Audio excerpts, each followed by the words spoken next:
উনাকে সৃষ্টি করার পরে আল্লাহ বললেন, ইয়া আদম সাল্লিম আলা উলাইকান নাফার। আদম, এই যে ফেরেশতারা বসা, সালাম দাও। আদম বলেন, না আমি সালাম দিব কেন, আমারা দেয় না কেন? অনেক মুরব্বী আছে বলে, আমি দিব কেন, তোরা আমারে দিবি। এরকম আছে না নাই? না, সালাম সবাই সবাইকে দিবেন। স্বামী স্ত্রীকে দিবেন, স্ত্রী স্বামীকে দিবেন, বড়রা ছোটদের দিবেন, ছোটরা বড়দের দিবেন, এক ভাই আরেক ভাইকে দিবেন, বোন ভাইকে দিবেন। তাহলে ফ্যামিলির মধ্যে শান্তি দিয়ে ফ্যামিলিটাকে সমৃদ্ধ করে দিবে কে? কারণ সালাম অর্থই শান্তি। সালাম অর্থ কি? ফ্যামিলির মধ্যে আমাদের এই সালামের প্রচলন নাই। বিশ্বনবী সাল্লাল্লাহু আলাইহি ওয়াসাল্লাম স্ত্রীদেরকে আগে সালাম দিতেন, সাহাবাদেরকে আগে সালাম দিতেন। মা আয়েশা বলেন, এত বছর বিশ্বনবী সংসার করলাম, একদিনও আগে সালাম দিতে পারি নাই। সবসময় বিশ্বনবী আমাকে আগে সালাম দিয়ে দিতেন। তো সাইয়েদনা আদমকে সৃষ্টি করার পরে আল্লাহ বললেন, আদম সাল্লিম আলা উলাইকান নাফার। বুখারীর বর্ণনা, ফেরেশতাদের এই দলটাকে তুমি সালাম দাও। সাইয়েদনা আদম আলাইহিস সালাম অহংকার করেন নাই। তিনি বলেন নাই যে কেন দিব, ফেরেশতারে বলেন না আমারে দিতে, এটা বলছে না। উনি সালাম দিলেন, ফলে ওনার অন্তর থেকে অহংকার মুক্ত করে দিল কে? আল্লাহ। বিশ্বনবী বলেছেন, আল বাদিউ বিসসালামি বারিউম মিনাল কিবর। আগে আগে যে সালাম দিয়ে দেয়, আল্লাহ তার অন্তর থেকে অহংকার তুলে নেয়। মান কানা ফি কলবিহি হাববাতু খারদাল মিনাল কিবর লা ইয়াদখুলুল জান্নাতা আবাদা। যার অন্তরে যাররা পরিমাণ অহংকারের ছিটে ফোঁটা থাকে, সে আল্লাহর জান্নাতে ঢুকতে পারবে না। আল্লাহর জান্নাতে ঢুকবে বিনয়ীরা। কারা? যারা বিনয়ী, মুতাওয়াদি, হাম্বল, যাদের মধ্যে হাম্বলনেস আছে, যারা বিনয়ী, তারা জান্নাতে ঢুকবে। তো সাইয়েদনা আদম আলাইহিস সালাম বিনয়ের পরিচয় দিলেন, কিন্তু শয়তানকে আল্লাহ বললেন উসজুদু। শয়তানকে বললেন, শয়তান সেজদা দাও। ফেরেশতাদেরকে যখন অর্ডার করেছে সেজদা দাও, শয়তান বলল, আল্লাহ আমি সেজদা দিব না। অহংকার করলো, সে নিজে নিজে উপরে উঠতে চাইলো। সে বলল, খলাকতানি মিন নার ওয়া খলাকতাহু মিন তিন। আপনি আমাকে বানিয়েছেন আগুন দিয়ে, আগুনের ধর্ম উপরের দিকে ওঠা। আগুন জ্বালিয়ে দিলে লেলিহান শিখা কই যায়? উপরে যায়। ওয়া খলাকতাহু মিন তিন। আর আদমকে বানিয়েছেন আপনি মাটি থেকে, তা আমি কেন সেজদা দিব? আদমই না আমারে দিবে। আল্লাহ শয়তানকে চির জাহান্নামী বানিয়ে দিল। চিল্লায় বলেন ঠিক কিনা? আর বিনয়ের কারণে আদমকে আল্লাহ বানালেন আশরাফুল মাখলুকাত। কি বানালেন? সৃষ্টির সেরা। এজন্য নূরের ফেরেশতারাও সাইয়েদনা আদমকে সেজদা দিতে বাধ্য হয়েছে। চিল্লায় বলেন ঠিক কিনা? তুমি মাটির আদমকে প্রথম সৃষ্টি করিয়া ঘোষণা করিয়া দিলে শ্রেষ্ঠ বলিয়া, তাই তো নূরের ফেরেশতা করে আদমকে সেজদা। ঠিক কিনা? তাই তো নূরের ফেরেশতা করে আদমকে সেজদা। সবার চেয়ে সম্মান দিলে মাটির আদমকে। আল্লাহু আল্লাহু তুমি জাল্লে জালালুহু, শেষ করা তো যায় না গে তোমার গুণগান। আল্লাহু আল্লাহু, সুবহানাল্লাহ পড়েন। এজন্য আমরা যেন বিনয়ী হই, আমরা যেন নিজেকে ছোট মনে করি। আপনি নিজেকে ছোট মনে করলে আল্লাহ আপনাকে বড় বানায় দিবে। আর যদি নিজেই নিজেকে বলেন আমি বড় আল্লামা, আমি সব জানি, তাহলে আল্লাহ বলবে তোর স্থান হচ্ছে সবচাইতে নিচে। ঠিক কিনা? আবু নওয়াস একজন কবি ছিলেন। উনি বলেছেন, ওয়াকুল লিমান ইয়াদঈ ফিল ইলমি ফালসাফাতান হাবাসতা শাইআন ওয়া গাবাত আনকা আশিয়াউ। কেউ যদি তোমারে বলে যে আমি সব জানি, তুমি দুই আঙ্গুল দেখিয়ে বলো তুমি কিচ্ছু জানো না, তোমার শিখার অনেক বাকি। জাননেওয়ালার উপরও জাননেওয়ালাও আছে। ঠিক কিনা? এজন্য আমরা যেন বিনয়ী হই। বিনয়, হাম্বলনেস, আরবিতে বলে আত-তাওয়াদু, এটা খুবই জরুরি। এগুলো আমাদের মধ্যে এখন নাই। আমাদের মধ্যে ইগো প্রবলেম আছে না নাই? অহংকার, জেলাসি, অ্যারোগ্যান্স, এগুলো থেকে সম্মানিত ভাইয়ের আমাদেরকে বেরিয়ে আসতে হবে। দেখবেন সমাজে যারা খুবই হাম্বল, বিনয়ী, তাদেরকে সবাই পছন্দ করে না? আর অহংকারীদের কেউ পছন্দ করে না। সামনে সালাম দেয়, পিছনে গালি দেয়। কথা বলেন। এজন্য অহংকারী হবেন না, বিনয়ী হবেন। বিশ্বনবী বলছেন, আল্লাহ আপনি আমারে বিনয়ী বানান, আপনি আমারে ধৈর্যশীল বানান, আপনি আমারে শুকর গুজার বানান। আমার চোখে আল্লাহ আপনি আমারে ছোট বানান, মানুষের চোখে আপনি আমারে বড় বানান। এই বাণীটা একটা বিপ্লবী বাণী, লা ইলাহা মুহাম্মাদুর রাসূলুল্লাহ। এটা যারা অন্তরে একবার প্রবেশ করতে পারে, সে সত্য ছাড়া চোখে আর কিছু দেখে না। এই কালেমার পক্ষে শক্তি যারা, তারা সত্য আর ন্যায়ের পক্ষে। চিল্লায় বলেন ঠিক কিনা? এটা পৃথিবীর সবচাইতে শ্রেষ্ঠ জিকির, আফদলু জিকির লা ইলাহা। আবার বিশ্বনবী বললেন, মান ক্বালা লা ইলাহা ইল্লাল্লাহ সিদকান মিন কলবিহি দাখালাল জান্নাহ। অন্তর থেকে একনিষ্ঠতার সাথে একবার যে লা ইলাহা পড়বে, ওই লোকটা জান্নাতে প্রবেশ করবে। তার অপকর্মের কারণে, তার পাপের কারণে হয়তো সে পানিশমেন্ট পাবে জাহান্নামে, কিন্তু ফাইনালি সব শেষে সে জান্নাতে ঢুকবে, ঠিক কিনা? সহিহ ইবনে হিব্বান আর মুস্তাদরাকে হাকিমের এক বর্ণনা, মুসা আলাইহিস সালাম আল্লাহকে প্রশ্ন করলেন, ইয়া আল্লাহ আল্লিমনি কালিমাতান আযকুরু বিহা ওয়া আদউ বিহা। আল্লাহ, আপনি আমারে একটা কালিমা শিখান, একটা জিকির শিখান, যে জিকিরটা দিয়ে শুধু আমি আপনার জিকির করব, এই জিকির কেউ জানবে না, শুধু জানবো আমি আর আপনি। সুবহানাল্লাহ পড়েন। আল্লাহ বললেন, ইয়া মুসা ইকরা লা ইলাহা ইল্লাল্লাহ। মুসা তুমি পড়ো লা ইলাহা। মুসা আলাইহিস সালাম বললেন, আল্লাহ বলছি এমন জিকির যেটা আমি আর আপনি ছাড়া কেউ জানবে না। লা ইলাহা এটা তো জাতীয় জিকির, এটা তো ইন্টারন্যাশনাল জিকির, এটা তো সবাই জানে। আমি তো চেয়েছিলাম এক্সক্লুসিভ একটা। আল্লাহ বললেন, মুসা লা ইলাহা ইল্লাল্লাহর চেয়ে শ্রেষ্ঠ জিকির আমার কাছে নাই। আমি আল্লাহর দেয়া সর্বশ্রেষ্ঠ জিকির হচ্ছে লা ইলাহা লাউ তাদাউ লা ইলাহা ইল্লাল্লাহ ফি কাফফা ওয়াস সামাওয়াতু ওয়াল আরদু ফি কাফফা।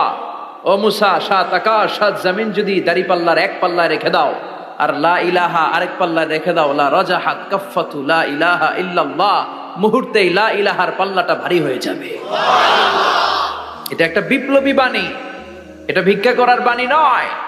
জুমার নামাজের পরে একটা টাকা দিয়া যান, আমি গরিব ইনসান, আছে না নাই? আখিরাতে সওয়াব পাইবেন পাহাড়ের সমান। আর জিকির ধরে লা ইলাহা ইল্লাল্লাহ। অনেকে মনে করে এটা ভিক্ষা করার জিকির, কপাল পোড়া। আমরা ভিক্ষার সাথে এটাকে জুড়ে দিয়েছি। এটা একটা বিপ্লবী বাণী। এই বাণীর অর্থ, এটার ইম্পর্টেন্স, এটার সিগনিফিকেন্স আর তাৎপর্য যে বুঝে, সে আল্লাহ ছাড়া কারো সামনে মাথা নত করতে পারে না। চিল্লা এখন ঠিক কিনা? তাফসীর ফি জিলালিল কুরআনের রচয়িতা সৈয়দ কুতুব শাহিদ, নাম শুনছেন? গোটা বিশ্বব্যাপী তার নাম আর ডাক। তিনি ফি জিলালিল কুরআন লেখে গোটা বিশ্বের যুবকদের অন্তর কাঁপিয়ে দিয়েছিলেন। এই সমাজে তিনি জাহালাত দেখে এই জাহালাতের বিরুদ্ধে কলম ধরেছেন আর যুগশ্রেষ্ঠ তাফসীর রচনা করেছেন, তাফসীর ফি জিলালিল কুরআন। এটার অনেক ভাষায় ট্রান্সলেশন হয়েছে, বাংলায়ও পাওয়া যায়। খুব সম্ভব আল কোরআন একাডেমি লন্ডন এটা ট্রান্সলেট করেছে। তো উনি এই কালিমার পক্ষে থাকার কারণে, ইসলামী আন্দোলনের কারণে তৎকালীন প্রেসিডেন্ট জামাল আব্দুল নাসের ওনাকে ফাঁসি দেওয়ার আদেশ দিয়েছে, ফাঁসির কাস্টে ঝুলিয়ে মৃত্যুদণ্ডের অর্ডার করেছে। তো জেল কোডের নিয়ম অনুযায়ী যাদেরকে ফাঁসি দেওয়া হবে, হ্যাঙ্গিং করা হবে, হ্যাঙ্গিং করার ঘন্টাখানিক আগে ওই কারা কর্তৃপক্ষ থেকে নিয়োগ দেয়া জেলখানার ইমাম সাহেব এসে তাদেরকে লা ইলাহা পড়ায়। কি পড়ায়? লা ইলাহা ইল্লাল্লাহ পড়ায়। তো সৈয়দ কুতুব শাহিদ উনিও যখন ওনাকে ফাঁসির কাজটা ঝুলানো হবে, ওই মুহূর্তে জেল কোডের নিয়ম অনুযায়ী ইমাম সাহেব এসে সৈয়দ কুতুব সাহিবকে বলতে আরম্ভ করলো যে, আমি আপনাকে কালিমা পড়াতে এসেছি, আপনি পড়েন লা ইলাহা ইল্লাল্লাহ। সৈয়দ কুতুব শাহিদ বললেন, আমারে কালিমা শিখাতে এসো না, আমি কালিমা খুব ভালো জানি।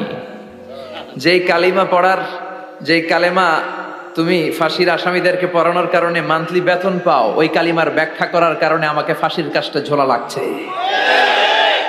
তুমি কালিমা পড়াও, তুমি বেতন নাও, আর আমি কালিমার ব্যাখ্যা করার কারণে আমার ফাঁসি হয়, তার মানে তোর কালিমা আর আমার কালিমা এক কালিমা না। কালিমার মধ্যে পার্থক্য আছে না নাই? কালেমায় কালেমায় পার্থক্য আছে।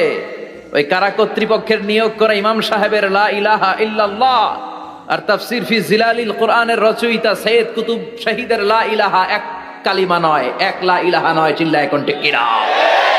পার্থক্য আছে, আলাদা। এজন্য আসল লা ইলাহার অনুসারী হতে হবে। লা ইলাহার ধারক এবং বাহকরা হচ্ছে সত্য এবং ন্যায়ের পক্ষে। যত বিপদ আসে, যত আপদ আসে, যত ঝুঁকি আসে, পাহাড় সম ঝুঁকিকে ডিঙ্গিয়ে তারা লা ইলাহার কালেমার পতাকাকে উড়িয়ে দেয়। চিল্লায় বলেন ঠিক কিনা? এজন্য ইমানে ইমানে পার্থক্য আছে। আমরা যেন আসল ইমানদার হতে পারি, আল্লাহ তৌফিক দাও। আর জোরে পড়েন আমিন। আমরা সব সময় যেন আল্লাহর জিকির দিয়ে হৃদয়টাকে সিক্ত রাখতে পারি, তুমি তৌফিক দাও। বিশ্বনবী বলেছেন, লা ইয়াজালু লিসানুকা রাতবান মিন যিকরিল্লাহ, তোমার জিহ্বাটা যেন আল্লাহর জিকিরে সব সময় ভিজা থাকে। কি থাকে? সব সময় যেন পড়ি সুবহানাল্লাহ, আলহামদুলিল্লাহ, লা ইলাহা ইল্লাল্লাহ। সব সময় যেন আমরা পড়ি আল্লাহু আকবার। বিষ্ণু বললেন আহাব্বুল কালাম ইলাল্লাহি আরবা। খেয়াল রাখবেন, আল্লাহর কাছে সবচেয়ে প্রিয় কথা চারটা। কয়টা? আহাব্বুল কালামি ইলাল্লাহি আরবা। আল্লাহর কাছে সবচাইতে প্রিয় কালাম হচ্ছে চারটা। লা ইয়াদুররুকা বিআইয়িহিন্না বাদাআতা। এই চারটার কোনটা দিয়ে শুরু করবে এটা তোমার ব্যাপার, আগে পরে করলেও কোনো সমস্যা নাই। চারটার একটা হচ্ছে সুবহানাল্লাহ, আরেকটা হচ্ছে আলহামদুলিল্লাহ, আরেকটা হচ্ছে লা ইলাহা ইল্লাল্লাহ, আরেকটা হচ্ছে আল্লাহু আকবার। এজন্য সব সময় আল্লাহর জিকির করতে রাজি আছেন তো? আল্লাহরে ডাকতে রাজি আছেন? ফাযকুরুনি ওয়াশকুরুলি। আল্লাহ বলেন যদি আমার জিকির করো আমিও তোমাদের জিকির করি, যদি আমার স্মরণ করো আমিও তোমাদের স্মরণ করি। আবার বিষ্ণু বললেন, আল্লাহ ঘোষণা দেন ফাইন যাকারানি ফি নাফসি যাকারতুহু ফি নাফসি। আমার বান্দা যদি একা একা আমার জিকির করে আমিও আমার বান্দাকে একা একা স্মরণ করি। ওয়া ইন যাকারানি ফি মালাইন যাকারতুহু ফি মালাইন খায়রিম মিনহু। আর মহা সম্মেলনে যদি বান্দা আমারে স্মরণ করে আমি এর চাইতো শ্রেষ্ঠ মহা সম্মেলন ফেরেশতাদেরকে নিয়ে আমার বান্দাকে স্মরণ করি। ওয়া ইন তাকাররাবা ইলাইয়া শিবরান তাকাররাবতু ইলাইহি যিরাআন। আমার বান্দা যদি আমার দিকে 1 বিঘত আসতে চায় আমি আমার বান্দার দিকে 1 হাত এগিয়ে যাই। আমার বান্দা যদি আমার দিকে 1 হাত আসতে চায় আমি আমার বান্দার দিকে 2 হাত চলে যাই। ওয়া ইন আতানি ইয়ামশি আতাইতুহু হারওয়ালা। আর আমার বান্দা যদি আমার কাছে হেঁটে হেঁটে আসতে চায় আমি আমার গোলামের দিকে দৌড়ে দৌড়ে যাই। ওই আল্লাহরে ভুলে গিয়ে আমরা মাজারে যে সিজদা দেই, কপাল পোড়া আছে না নাই? দোদেল বান্দা কালমা চোর, না পায় শ্মশান না পায় ঘোর, দিন থাকিতে আয়রে পথে ছাইড়া দে ভণ্ডামি ভণ্ডামি ভণ্ডামি ভণ্ডামি, ছাইড়া দে ভণ্ডামি। ঠিক কি না? এই ভণ্ডামির সাথে আমাদের সম্পর্ক আছে? মাজার পূজার সাথে ইসলামের কোনো সম্পর্ক আছে? নামাজ কালাম পড়ে না ইবলিশ শয়তানের নানা, আছে না নাই? এলাকায় মনে হয় নাই, অনেক জায়গায় আছে দেখবেন লাল সালু দিয়া উঁচু করা। সাইয়েদনা আলীকে মদিনায় বিশ্বনবী পাঠালেন আর বললেন যত উঁচু মাজার দেখো ভেঙে মাটির সাথে গুড়িয়ে দাও। কবরস্থান উঁচু হবে না, কবর হবে সমান। এটাকে সেফটি দেওয়ার জন্য, সিকিউরিটি দেওয়ার জন্য আপনি চারদিকে সিম্পল বেড়া বা দেয়াল দিতে পারেন যাতে গরু ছাগল যে এই কবরের অসম্মান না করে। আমরা আশরাফুল মাখলুকাত, আমরা বেঁচে থাকলেও যেমনি সম্মান আছে আমাদের, মরে গেলেও সম্মান আছে না নাই? আল্লাহ বললেন ওয়ালাকাদ কাররামনা বানি আদম। আমি বনি আদমের সম্মান বাড়িয়ে দিয়েছি। জীবিত অবস্থায় যেমনি সম্মান, মরে গেলেও সম্মান। ঠিক কি না? বিশ্বনবী দেখলেন একটা লাশ যাচ্ছে, লাশ দেখে নবী দাঁড়িয়ে গেলেন। সাহাবারা বললেন ইয়া রাসূলুল্লাহ ইন্নাহু ইয়াহুদি, এটা ইহুদির লাশ। দাঁড়ালেন কেন? বসেন। বিশ্বনবী বললেন আওয়ালাইসাত নাফসান, এটা কি মানুষ না? এটা হোক না ইহুদি, হোক খ্রিস্টান, হোক নাস্তিক, এটা তো মানুষ। আমি তো মানুষকে সম্মান দিয়েছি। I have dignified the status of the sons of Adam. আমি বনি আদমের সম্মানকে বাড়িয়ে দিয়েছি। সবার উপরে মানুষ সত্য, তাহার উপরে নাই। এজন্য কবরকে সিকিউরিটি দিতে হবে, কিন্তু গম্বুজ বানানো যাবে? লাল সালু দেয়া যাবে? মাজারে আগরবাতি দেয়া যাবে? মোমবাতি, মশারি, অনেক মাজারের উপরে লম্বা মশারি টাঙানো আছে না নাই? ওর বাবারে মশাই কামড়ায়, কত বড় ডাকাত। তো মশাই যদি নিচ থেকে তাড়াইতে না পারে ও তোমারে কি করবে? কথা বলেন। মশা তাড়াতে পারে না নিজের গা থেকে, তোমারে কি বাঁচাবে? দেখবেন যে লোকটা মাজারে মশারি দেয় ওর বাবার ডেঙ্গু জ্বর, ওর বাপেরে মশাই খায়, ওর মারে মশাই খায়। গোটা বিশ্বের সবগুলো আল্লাহর ওলি যদি একটা গ্লাসের পানিতে ফু দেয়, আর আপনার মা যদি আপনার মাথার মধ্যে হাত বুলিয়ে দেয়, আপনার মা যদি আপনার বুকে একটা ফু দিয়ে দেয়, সব পীর সাহেব একদিকে, মায়ের দোয়া আরেকদিকে। মায়ের দোয়া মুহূর্তে আবার আল্লাহর আরশে পৌঁছে যাবে। এজন্য বিশ্বনবী বলতেন সালাসু দাওয়াতিন মুস্তাজাবা, 3টা দোয়া আল্লাহ কবুল ফিরিয়ে দেন না। 1 নম্বরে হচ্ছে দাওয়াতুল মুসাফির, সফর অবস্থায় দোয়া করলে কবুল করে কে? আল্লাহ। 2 নম্বরে দাওয়াতুল মাজলুম, অত্যাচারিত ব্যক্তির দোয়া কবুল করে কে? 3 নম্বরে দাওয়াতুল ওয়ালিদাইনি লিওয়ালাদিহি, মা বাবা যখন হাত তুলে ছেলে মেয়েদের জন্য আল্লাহর কাছে দোয়া করে, ওই দোয়াটাও কবুল করে কে? আল্লাহ। মাজারে মশারি দিবেন? লাল সালু দিবেন? আগরবাতি, মোমবাতি, কোনো মানত, মাজারে মানত করা যায় না।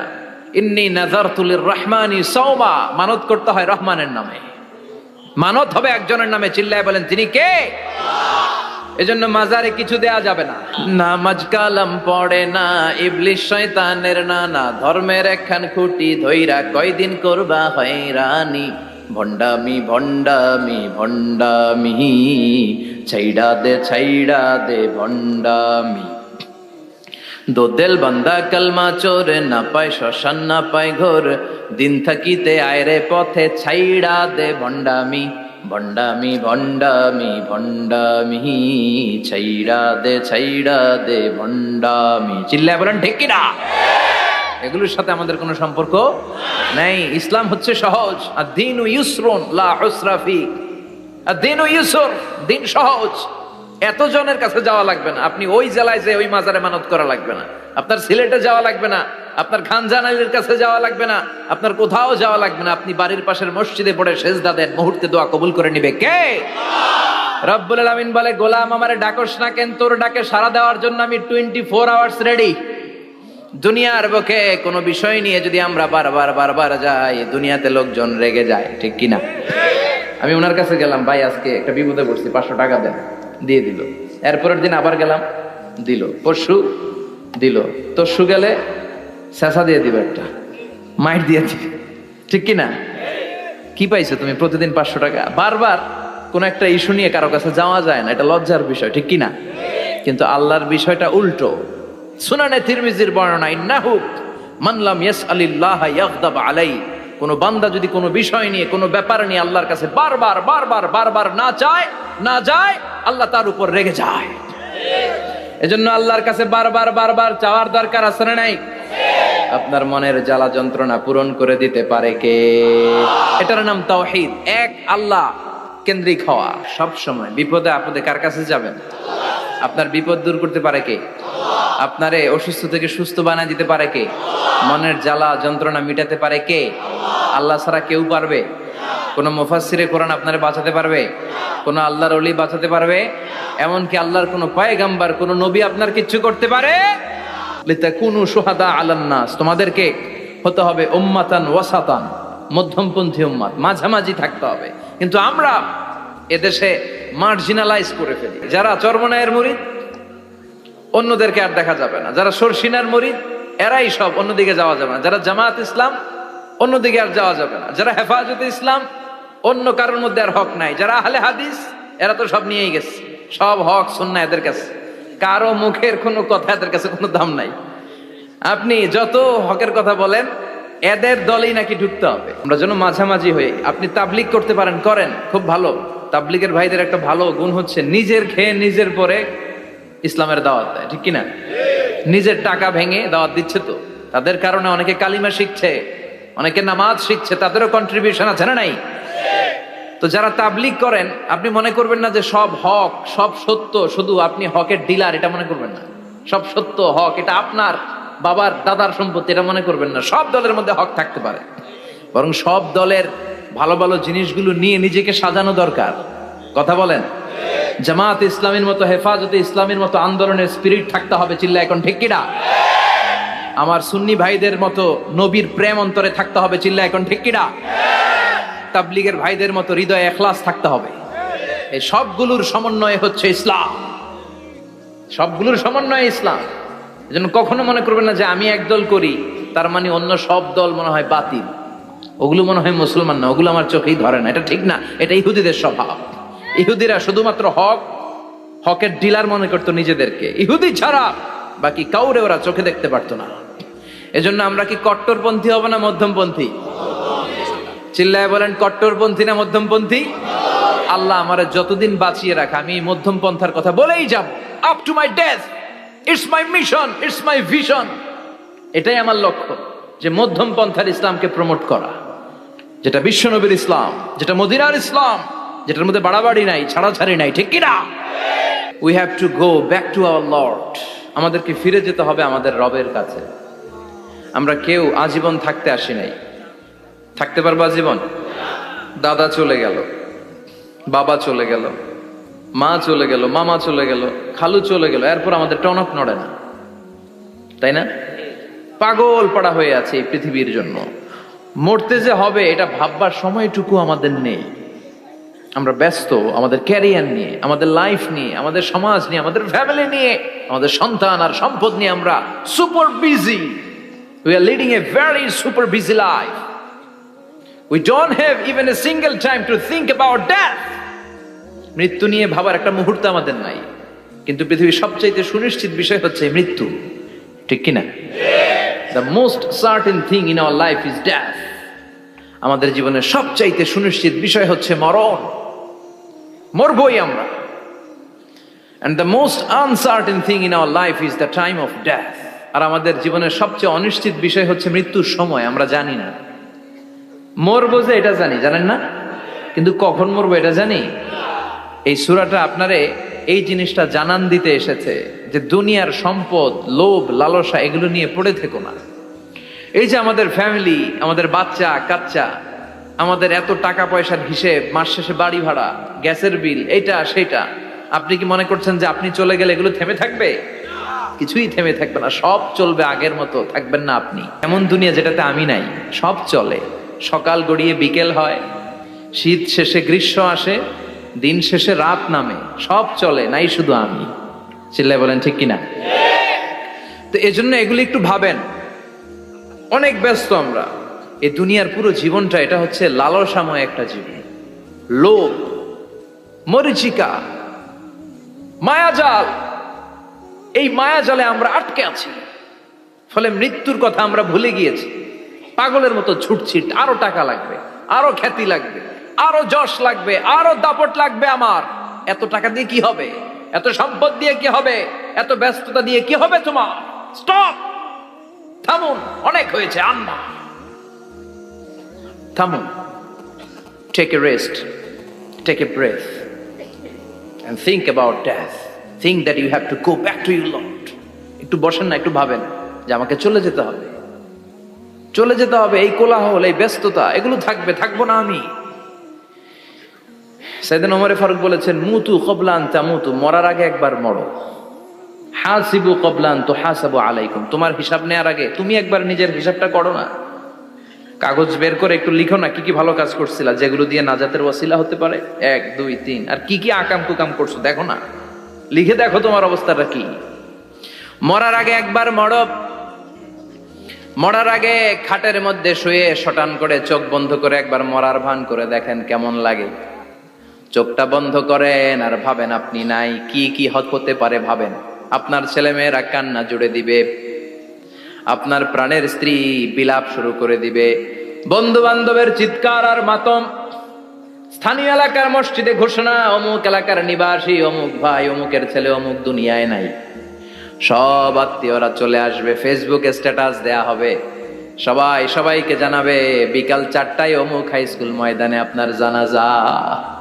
ছুটে আসবে, সবাই ছুটে আসবে আপনাকে শেষ বিদায় দিতে, গুড বাই জানানোর জন্য, আল ওয়াদা, বিদায় জানাতে আসবে সবাই। 4 তাকবীর দিয়ে আপনার জানাজা হবে, অশ্রুসিক্ত জানাজায় আপনার বিদায় হবে। কাঠের খাটিয়ার মধ্যে করে কাঁধে তুলে আপনারে কবরে নেওয়া হবে।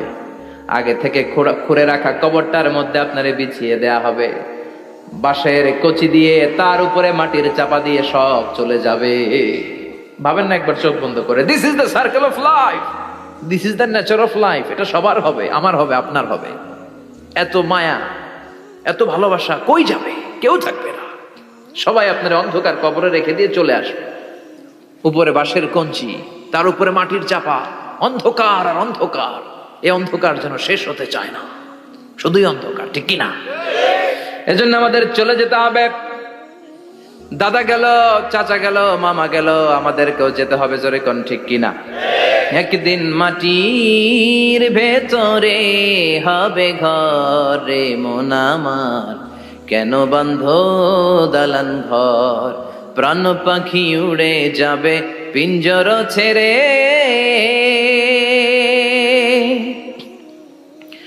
ধরা ধামে সবই রবে, তুমি যাবে চলে, বন্ধু বান্ধব যত মাতা পিতা দ্বারা সুত সবই হবে তোমার পরে, মন আমার কেন বান্ধ দালান ঘর, একদিন মাটির ভেতরে হবে ঘর রে, মন আমার কেন বান্ধ দালান ঘর। ঠিক কিনা?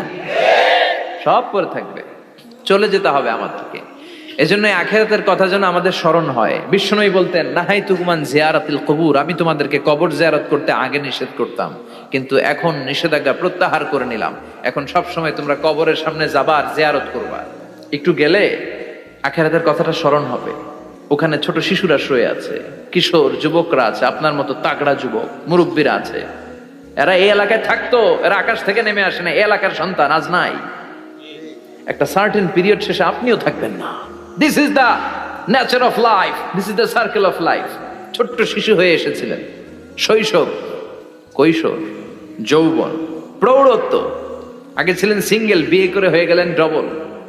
এরপরে আল্লাহ আপনাকে একটা মেয়ে দিল, এরপরে মেয়েকে বিয়ে দিয়ে শ্বশুর হলেন, এরপরে ওই মেয়ের ঘরে সন্তান হতে নানা হলেন। আর কতদিন? অনেক দিন হলো তো, অনেক লম্বা সময় পেয়েছেন আপনি। Think about that. এবার যাওয়ার কথা ভাবেন, আখিরাতের সামানের কথা ভাবেন, ফিরে যেতে হবে। কি শক্তিশালী যুবক, বার্ধক্য চলে আসলে লাঠি ছাড়া চলতে পারে না। কুচকুচে কালো দাড়ি সাদা হয়ে যায়, দাড়ির শুভ্রতা, বয়সের ভার, রং ধরা যৌবন জং ধরে শেষ। ঠিক কিনা? This is the circle of life. যুবক ভাইরা, এটাই জীবন, চলে যেতে হবে, কেউ থাকতে পারবে না। ঠিক কিনা? এটা রিমাইন্ডার আল্লাহ এই সূরার ভেতরে দিয়েছেন যে তোমাদেরকে ফিরে যেতে হবে। এই লোভ লালসা ছেড়ে দাও। রব্বুল আলামিন বলেন, আলহাকুমুত তাকাসুরু হাত্তা যুরতুমুল মাকাবির। ও গোলাম, দুনিয়ার সম্পদ, লোভ লালসা তোদেরকে পাগল বানিয়ে দিয়েছে। এই লোভ পাগলামি কোনোদিন তোদের থামবে না যতদিন না তোরা কবরে ঢুকবি। ঠিক কিনা? কার কথা? আল্লাহ বললেন, দুনিয়ার সম্পদ আর লোভ আর মোহে তোমরা গাফেল হয়ে গিয়েছো। আখিরাতের কথা বেমালুম তোমরা ভুলে গিয়েছো। কিন্তু আখিরাতে তোমাদের যেতেই হবে, কবরের বাড়িতে তোমাদের ঢুকতেই হবে। ঠিক কিনা? যেতেই হবে। আমরা ভুলে যাই। আলহাকুমুত তাকাসুর, অতিরিক্ত পাওয়ার লোভ, বেশি বেশি খাওয়ার লোভ, বেশি বেশি জমানোর লোভ মানুষকে গাফেল বানিয়ে দিয়েছে। এটা মানুষের স্বভাব। আরো চাই, আরো চাই, এই স্বভাবটা আছে না নাই? দেখবেন ছোট বাচ্চারা মসজিদে দোয়া অনুষ্ঠান শেষে জিলাপি দেয় না? বড়ুয়া কৃষ্ণপুর কি দেয়? আগে বাতাসা দিত না, এখন কি দেয়? জিলাপি দেয়, মিষ্টি দেয়। তো মসজিদের 2-3 গেট থেকে যদি দেয়, ছোট বাচ্চারা দেখবেন এদিক দিয়ে কয়েকটা নিয়ে আবার ওই গেটে লাইন ধরে।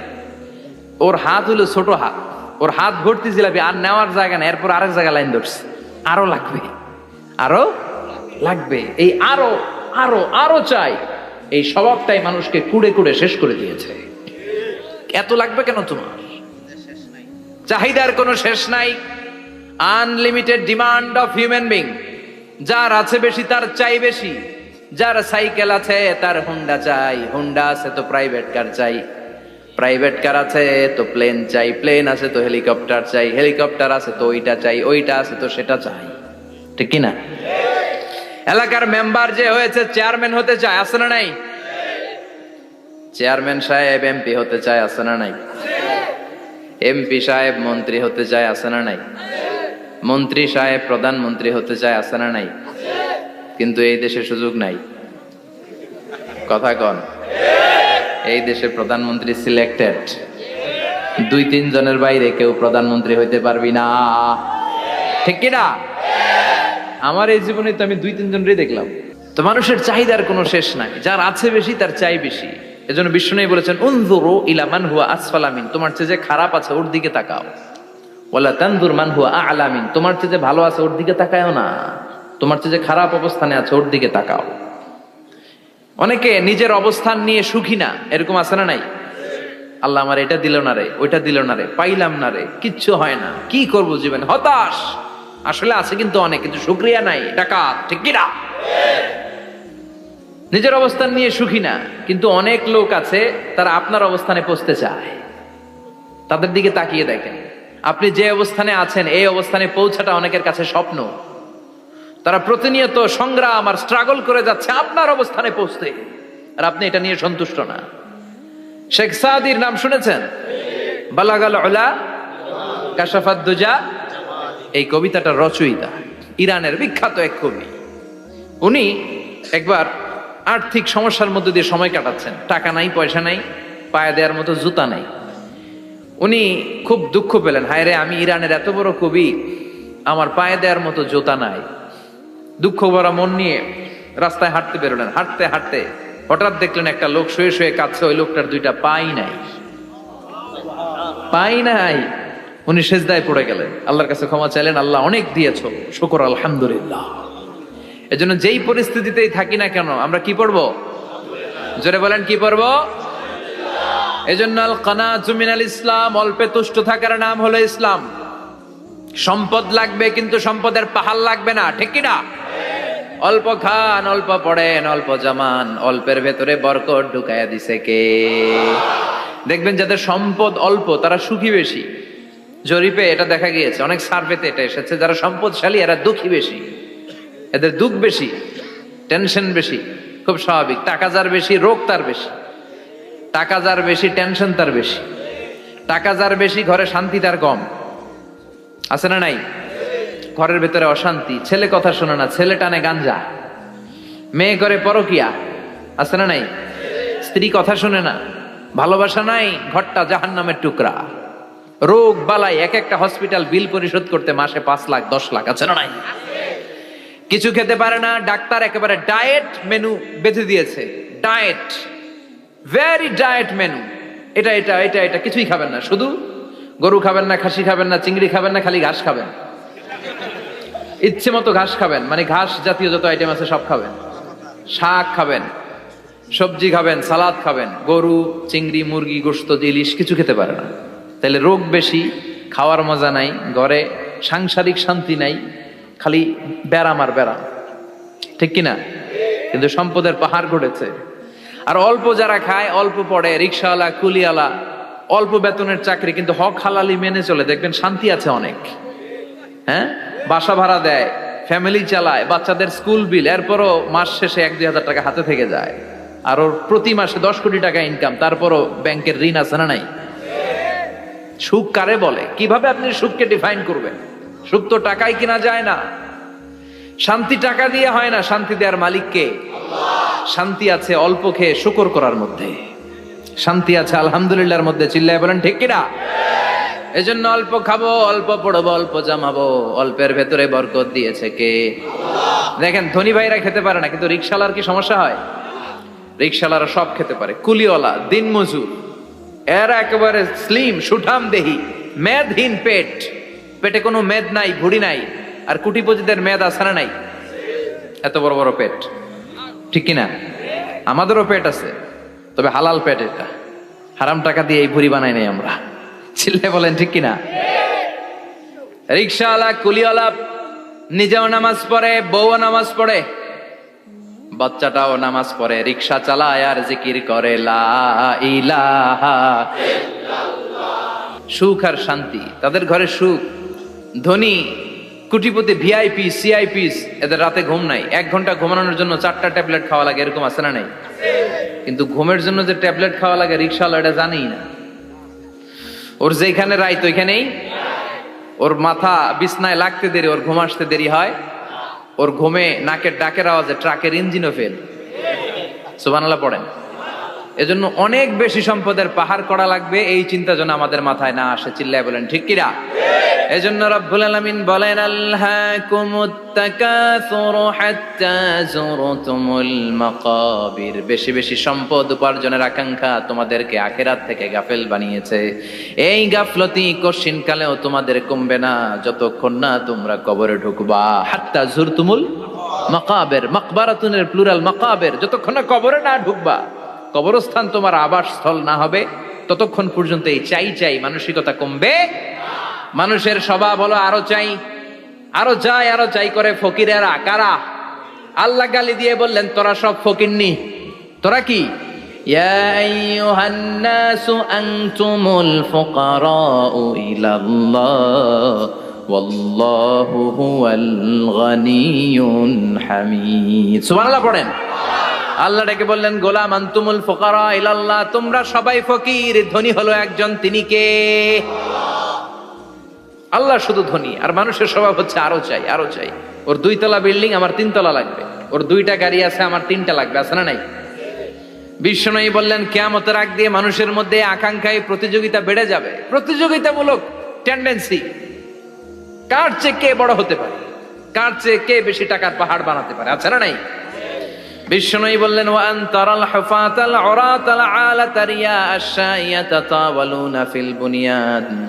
কিয়ামতের আগে এমন কিছু লোক যাদের গায়ে দেওয়ার মতো জামা ছিল না, পায়ে দেওয়ার মতো জুতা ছিল না, পেটে দেওয়ার মতো খাবার ছিল না, সমাজের কেউ তাদেরকে চিনতো না।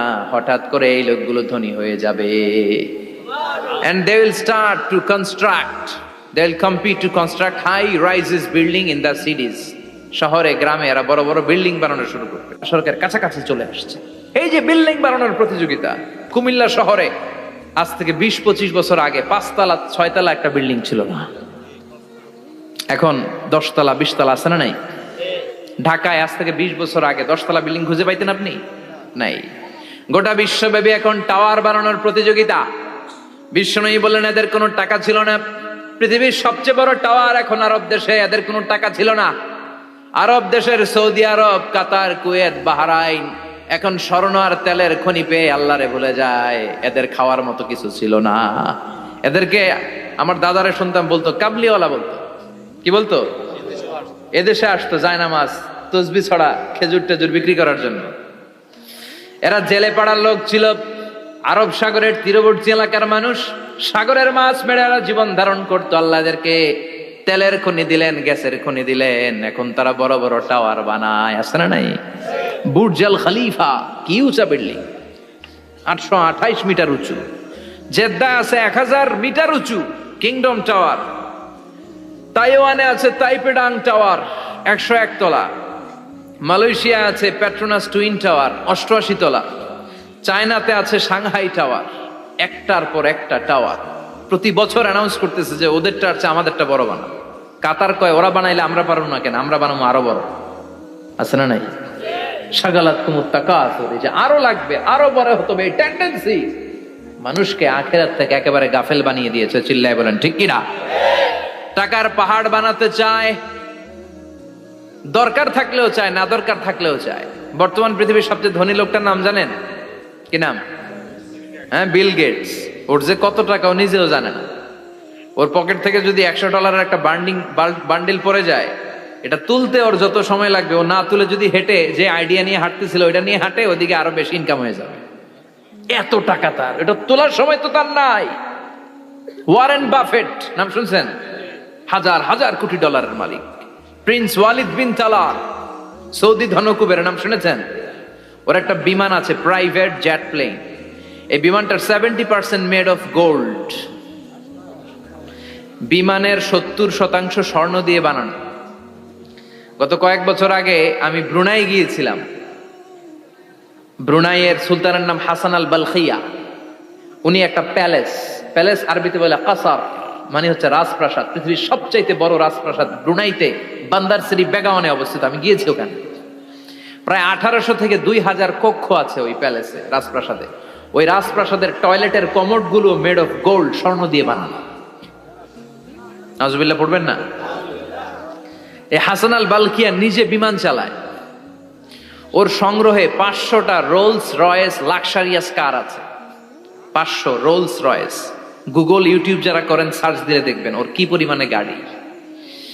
রোলস রয়েস গাড়ি হচ্ছে one of the luxurious car in the world. Car ব্র্যান্ডের মধ্যে যত দামি কার ব্র্যান্ড আছে এর মধ্যে রোলস রয়েস একটা, যেগুলোর দাম কমসে কম এদেশের টাকায় 8 কোটি থেকে 10 কোটি টাকা। আচ্ছা বলেন, এই গাড়িগুলো যারা হাই প্রোফাইলের ভিআইপিস, তারা ফ্যামিলির সবাইকেও যদি একটা করে গাড়ি দেয়, একজনের কয়টা গাড়ি দরকার? 5টা, 10টা, 20টা। ধরলাম যে 20টা গাড়ি লাগবে ওনার। 500 গাড়ি দিয়ে উনি কি করবে? তার সংগ্রহে 500টা রোলস রয়েস। স্বর্ণেরও গাড়ি আছে তার, স্বর্ণের পালঙ্ক আছে, আমি দেখে এসেছি। পোরশে, ফারারে, লাম্বরগিনি, এই টাইপের যে ব্র্যান্ড গুলো আছে, অভাব নাই। তার মানে আছে, যার বেশি চায় তত বেশি। চিৎকার করে বলেন ঠিক কিনা?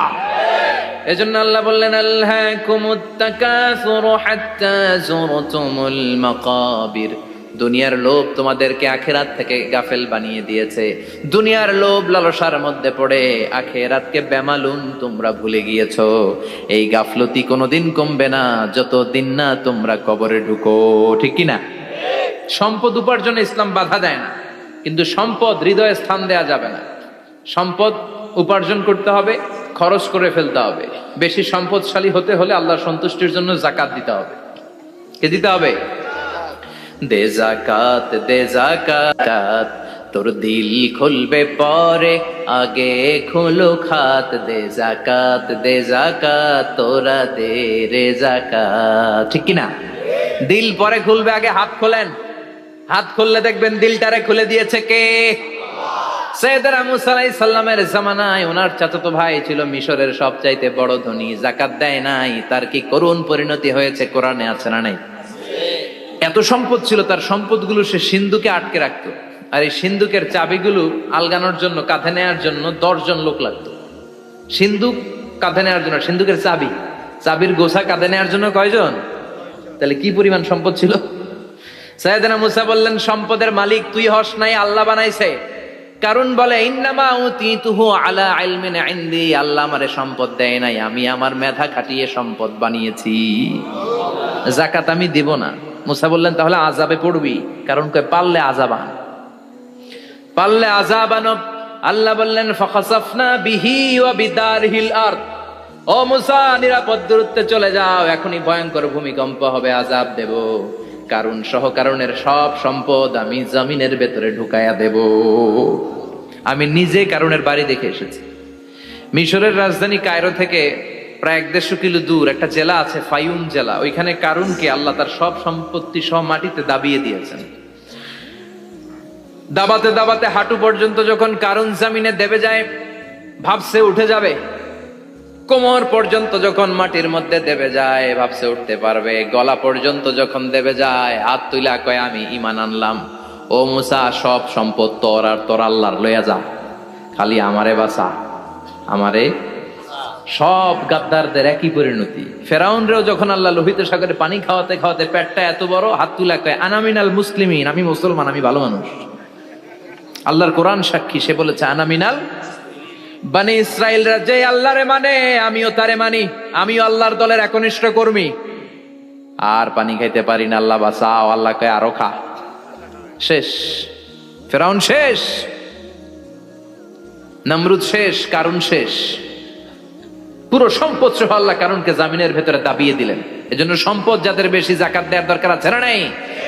দারিদ্রতা বিমোচনের জন্য যাকাত দিবেন। যাকাতের শাড়ি লুঙ্গি এইভাবে না, অনেকে কিন্তু দেয় জাকাতের শাড়ি, জাকাতের লুঙ্গি, জাকাতের গামছা, এরকম ডাকাইত আছে না নাই?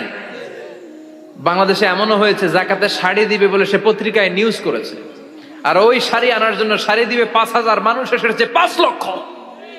পদপৃষ্ঠ হয়ে 11 জন নারী এক জায়গায় মারা গিয়েছে। কিয়ামতের দিন আল্লাহ বিচারের কাঠগড়ায় এই বিজনেস ম্যাগনেটকে দাঁড়িয়ে সেদিন জিজ্ঞাসা করবে যে কেন তুই এদেরকে কষ্ট দিয়েছিলি? চিল্লা এখন ঠিক কিনা? এদের মৃত্যুর দায়ভার এই শিল্পপতি এড়াতে পারবে না। যাকাতের শাড়ি, যাকাতের লুঙ্গি বিতরণের জন্য আল্লাহ তোমারে ধনী বানায় নাই। ধনীদের দায়িত্ব হলো গরিবের হাতে সম্পদ পৌঁছে দেয়া। ওফি আমওয়ালিহিম হাক্কুন লিসাইলি ওয়াল মাহরুম। গরিব আমার কাছ থেকে সম্পদ আর যাকাত নিয়ে সে আমার প্রতি করুণা করেছে। আমি যাকাত দেই বলে আমি কোনো দয়া দেখাই নাই। কথা বুঝতে পেরেছেন? আইডিয়াটা ক্লিয়ার করে নেন। যাকাত দেয়া আমার জন্য কি? কথা বলেন, ফরজ। আর যে যাকাত নেয় তার জন্য যাকাত খাওয়া কি ফরজ? আমি গরিব মানুষ, আমি যাকাত খাবো না, না খাইয়া থাকুম, রোজা রাখুন। কথা কন। আমার যে যাকাত নেওয়া লাগবে এমন কোনো কথা নাই, কিন্তু আমি যে ধনী আমার দিতেই হবে, এটা ফরজ। তার মানে আমি দিয়ে আমি দয়া করি নাই, ও নিয়ে আমারে বাঁচাইয়া দয়া করে গেছে। চিৎকার করে বলো ঠিক কিনা? ইসলাম বলে রাস্তার এক পাশে 5 তলা আর এক পাশে গাছতলা, এটার নাম ইসলাম না। ওফিয়ামু আলিহিম হাক্কুন লিসাইলি ওয়াল মাহরুম। খেটে খাওয়া মানুষ, সুবিধা বঞ্চিত মানুষদের দ্বারে যে তুমি যাকাতের টাকা পৌঁছে দাও। যাকাতকে ফরজ করা হয়েছে দারিদ্রতা বিমোচনের জন্য। আপনি শাড়ি লুঙ্গি দিলে কি হবে? ওরে শাড়ি দিচ্ছেন দুপুরে, রাত্রেবেলা ও আরেক জায়গায় লাইন ধরে আছে, বিরিয়ানির প্যাকেট দিতেছে ওইখানে। কথা কোন? সারাটা বছর ও যাকাতের টাকা নেবে, ওর কিচ্ছু হবে না। বরং এমন কিছু তাকে করে দিতে হবে যেটা দিয়ে সে ফ্যামিলি লিড করতে পারে। একটা সিএনজি কিনে দেন, ওই ফ্যামিলিতে কোনো যুবক থাকলে সিএনজি চালায়া, অটো চালায়া ফ্যামিলিটারে চালান।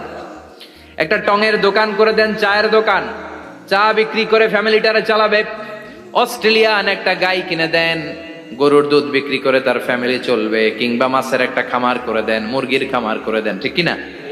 ওমরে ফারুক বলতেন এমন ভাবে জাকাত দাও যাতে করে যাকে জাকাত দিয়েছে জীবনে কোনোদিন সেজন্য আর কারো কাছে যে হাত পেতে জাকাতের জন্য দাঁড়িয়ে না থাকে। এই বিধানটা কার? এজন্য আল্লাহ বললেন আল্লাহকুমুত তাকাসুরু হাত্তা যুরতুমুল মাকাবির।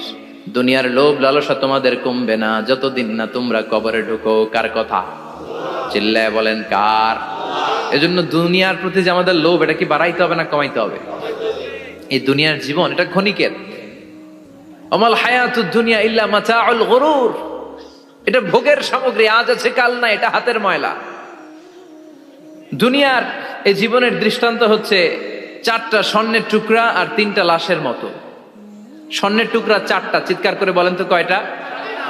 লাশ 3টা, জোরে বলেন কয়টা?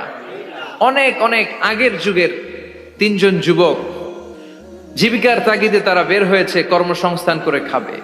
পথিমধ্যে তারা গুপ্তধন পেয়েছে, স্বর্ণের বার পেয়েছে, তো বড় বড় 4টা পেয়ে তারা মহা খুশি। আমাদের আর কাজ করা লাগবে না, এগুলো বেচে আজীবন খাবো, সুখে থাকবো। তো 3 জন মিলে বললো 4টা স্বর্ণের টুকরা 3 জনের মধ্যে ভাগ করে দেওয়ার আগে একজন এক কাজ কর, বাজার থেকে কিছু রুটি নিয়ে আয়, খুব ক্ষুধা লেগেছে, খেয়ে নেই। একজন রে রুটি আনতে পাঠিয়ে 2 জন মিলে ভাবে ওইটারে যদি মেরে ফেলতে পারি তাহলে তো তোর আর আমার মধ্যে কোনো ঝামেলা নাই। স্বর্ণের টুকরা কয়টা? তুই নিবি 2টা, আমি নেব 2টা। আর যেটারে রুটি আনতে পাঠাইছে ওইটা মনে মনে ভাবতেছে রুটির মধ্যে বিষ মিশাই নিয়ে যাব। কি মিশাবো? বিষ খাইয়া ওইটা শেষ, সবগুলো আমার। তো বিষ মিশায় নিয়ে আসছে, আর আগের পরিকল্পনা অনুযায়ী এই 2 জন মিলে তাকে নৃশংসভাবে হত্যা করেছে। হত্যার পরে কয় প্রচন্ড ক্ষুধা লাগছে, লো আগে খায়া লই। 2 জন মিলে বাজার থেকে আনা বিষ মাখানো রুটি খেয়ে ওই 2টাও শেষ। স্বর্ণের জায়গায় স্বর্ণ পড়ে আছে, স্বর্ণগুলো নেয়ার মতো মানুষ আর নাই, ঠিক কিনা? এজন্য মানুষের এই চাহিদা কমবে না। বিষ্ণু বলেন লাউ আন্না লিকুল্লি ইবনে আদম ওয়াদিয়ান মিন যাহাব আহাব্বা আই ইয়াকুনা ইলাইহি ওয়াদিয়ান। আল্লাহ প্রত্যেককে, আমাদের প্রত্যেককে যদি একটা করে স্বর্ণের পাহাড়ের মালিক বানিয়ে দেয়। কয়টা করে পাহাড় দেখছেন কোনোদিন? কই দেখছেন? চিটাং গেছিলেন? এই চট্টগ্রামে গেলে দেখা যায় কি পাহাড়। এই একটা পাহাড় স্বর্ণের, একটা স্বর্ণের পাহাড়ের মালিক যদি আমাদের এক একজনকে বানায় দেওয়া হয়, এরপর আমরা চাবো আরেকটা স্বর্ণের পাহাড়ের মালিক কেমন করে হওয়া যায়। আচ্ছা বলেন তো, একটা স্বর্ণের পাহাড় আমার 14 পুরুষ বিক্রি করে খাইলেও শেষ করতে পারবো এটা? তো আরেকটা কেন লাগবে আমার? ওয়ালাই আমলা আফাহু ইল্লা তুরাব। বিষ্ণু বলেন কবরের মাটি যতক্ষণ না তোর মুখে না ঢুকবে তোর এই চাওয়া চাওয়া খাই খাই স্বভাব বন্ধ হবে না। এজন্য আল্লাহ বললেন আলহাকুমুত তাকাসুরু হাত্তা যুরতুমুল মাকাবির। দুনিয়া তোমাদেরকে গাফেল বানিয়ে দিয়েছে, গাফলতি কমবে না যতদিন না কবরে ঢুকো। কবরে ঢুকা লাগবে, কবরে ঢুকা লাগবে না? কবরে আমাদেরকে যেতেই হবে, যেখানেই থাকেন। কবরের প্রশ্ন আছে না নাই? অনেকে বলে হুজুর বিমান হামলায় মারা গিয়েছে, বিমান জ্বলে পুড়ে ছাই হয়ে গিয়েছে, তার কবর কোথায়? তার আত্মাটা যেখানে আছে ওই জায়গায় প্রশ্ন আছে না নাই?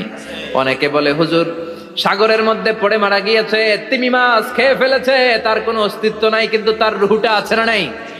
প্রতিটা রুহু সংরক্ষণ করে কে? প্রত্যেকটা আত্মা আল্লাহর কাছে সংরক্ষিত থাকে। প্রতিটা রুহু, প্রতিটা মানুষ মালাকুল মাউতকে দেখতে পায়। আপনিও দেখবেন, আমিও দেখব।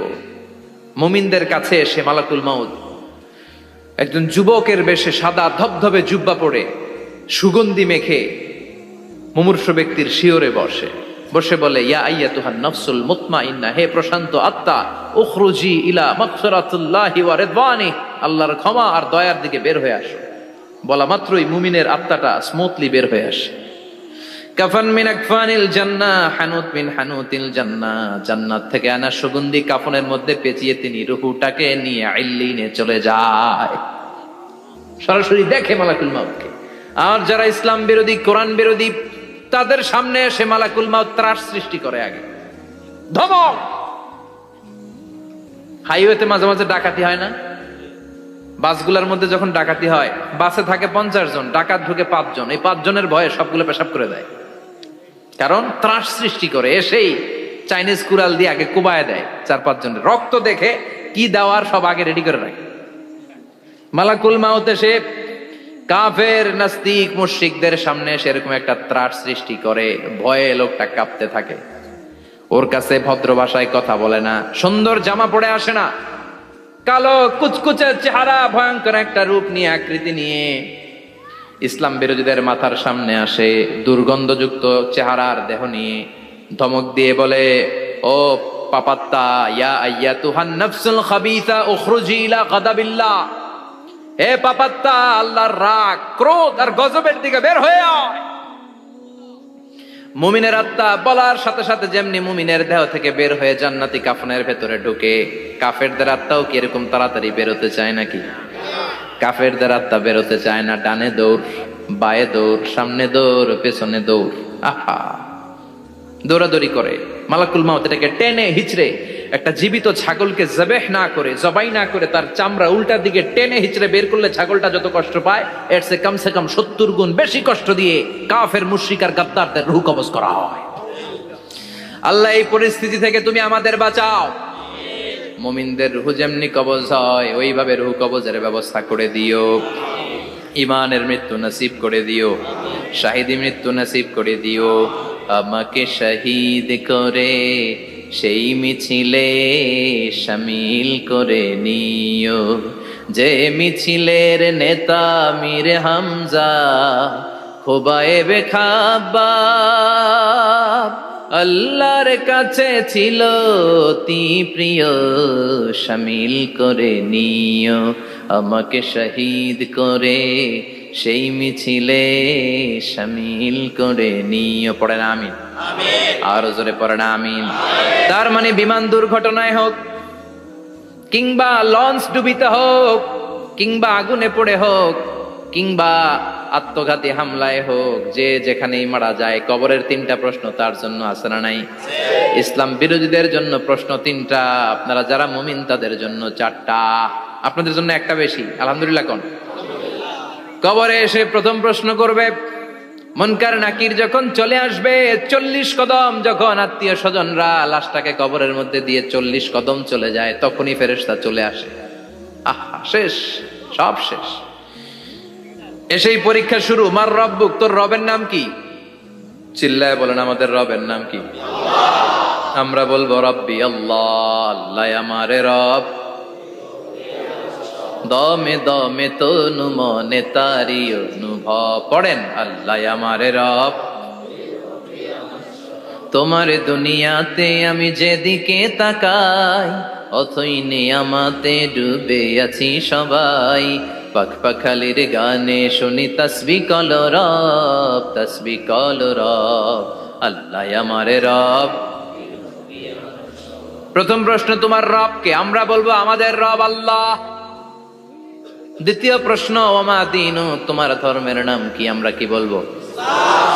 তৃতীয় প্রশ্ন, বিশ্বনবীর চেহারা দেখিয়ে বলা হবে, আতারিফু হাদার রাজুল, এই লোকটারে চিনো নাকি? আমরা বলবো চিনি, আমাদের প্রাণের নবী, ঠিক কি না?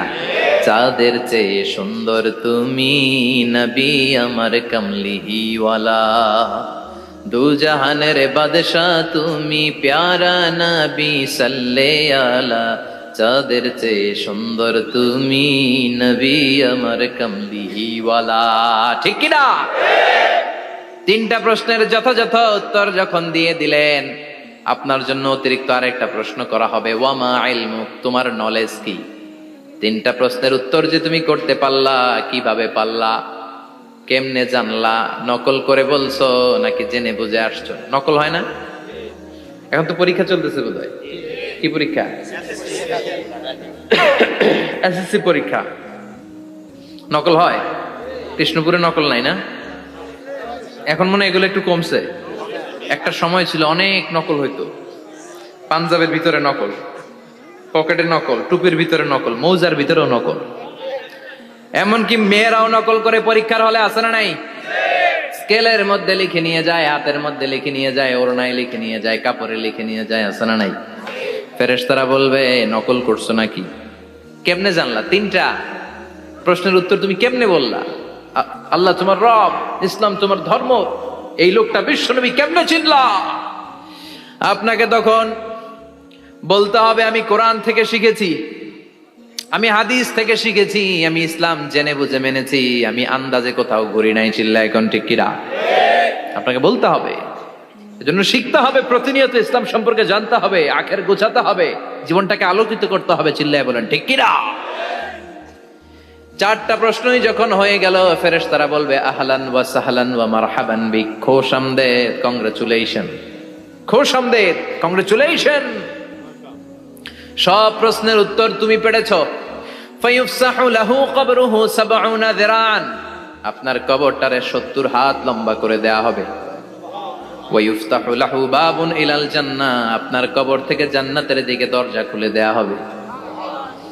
ওয়া ইউলবাসু মিন লিবাসি আহলিল জান্নাহ, জান্নাতের দুইটা রেশমি কাপড়ের পোশাক এনে আপনারে পরিয়ে দেয়া হবে। আর বলা হবে নাম কানাও মিলা আরুস, ঘুমাও, sleep, you should get some sleep now, তোমাকে লম্বা সময় পাড়ে দিতে হবে, ঘুমাও। কানাও মিলা আরুস, যেমনি বর বাসর রাতে আরামসে ঘুম দেয়, বাসর রাতে যেমনি বর কনেকে নিয়ে মধুর ঘুম দেয়, তুমিও ঘুমাও, কেউ তোমার ঘুম ভাঙবে না। মালাক ইসরাফিলের কিয়ামতের জন্য ইসরাফিলের সিংহায় যে ফুৎকার আছে, ওই ফুৎকার ছাড়া কোনো কিছুই তোমার ঘুম ভাঙাতে পারবে না। আলহামদুলিল্লাহ পড়েন। আল্লাহ আমরাও যেন চারটা প্রশ্নের উত্তর দিয়ে লম্বা একটা ঘুম দিতে পারি, পড়ে না আমিন। ওয়াম্মাল কাফির ওয়া আহলুশ শিমাল, আর ইসলাম বিরোধী যারা, তাদের সামনে আসবে মালাকান আসওয়াদান আজরাকান, কৃষ্ণ বর্ণের দেহ, নীলাভ বর্ণের দুটো চোখ, গায়ের রং কালো, চোখের রং নীল। দেখতে কেমন লাগে? আলিফ লাইলার ভূতের মতো। কথা কন। গায়ের রং কালো, চোখের রং নীল। ফেরেশতা দুইটা আসবে, এসে ত্রাস সৃষ্টি করবে, এসে বলবে বল তোর রবের নাম কি? মার রব্বুক। ইসলাম বিরোধী মুশরিক কাফের নাস্তিক এরা বলবে আমি জানি না আমার রবকে,